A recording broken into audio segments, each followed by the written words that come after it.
Star জলসার একটি নতুন ধারাবাহিক হলো লাভ বিয়ে আজকাল। ধারাবাহিকটি কদিন ধরে বেশ চর্চায় রয়েছে।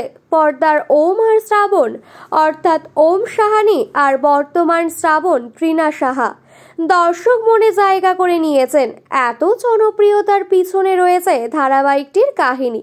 ধারাবাহিকের কাহিনী দর্শকদের এতটাই ভালো লাগছে যে টিআরপিতেও প্রথম 10-এ জায়গা করে নিয়েছে এই ধারাবাহিকটি। ধারাবাহিকের নায়িকা বদল হয়ে যাওয়ায় ধারাবাহিক নিয়ে চিন্তিত ছিলেন অনেকে।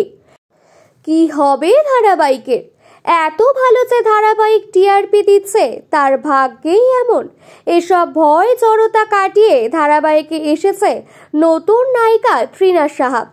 শ্রাবণের চরিত্রে বেশ ভালোই অভিনয় করছেন। ওমকার চরিত্রে অভিনেতা ওম সাহানির সাথে তৃণার বেশ বন্ধুত্ব। এক সাক্ষাৎকারে তিনি জানালেন, বর্তমানে ধারাবাহিকে দেখা যাচ্ছে ওমকার দ্বিতীয়বার বিয়ের পিঁড়িতে বসতেন, আর ওমকারের বিয়ে নিজে দাঁড়িয়ে থেকে দেবে শ্রাবণ।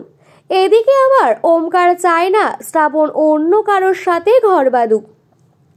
এত ভালোবাসার টান যার, সে কি পারবে অন্য কাউকে বিয়ে করতে?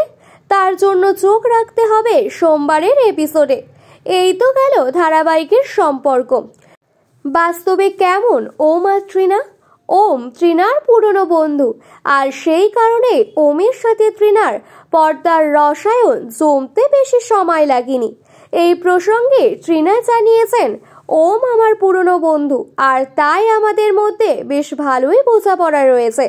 সেই কারণে খুব কম সময়ের মধ্যে ধারাবাহিকে রসায়নটা জমে উঠেছে। চেনা বন্ধুর সঙ্গে কাজ করার এটাই সুবিধা। দুজনের যতই বন্ধুত্ব থাক, তৃণার অভিযোগ রয়েছে ওমের বিরুদ্ধে। তিনি জানান, ওম প্রচণ্ড রূঢ়, অসভ্য, কোনো কথা বলতেও শুনতে চায় না। এরপরে জড়িয়ে ধরে বলেন, চুপি চুপি বললে শোনে। শুধু তৃণার অভিযোগ নয়, অভিযোগ রয়েছে ওমেরও। ওম জানায়, ক্লোজে যা যা লেখা ছিল না ও সবটাই করে ফেলেছে। তবে একথা বলতে পারি, তৃণা আসার পর ধারাবাহিকটি নতুন প্রাণ ফিরে পেয়েছে।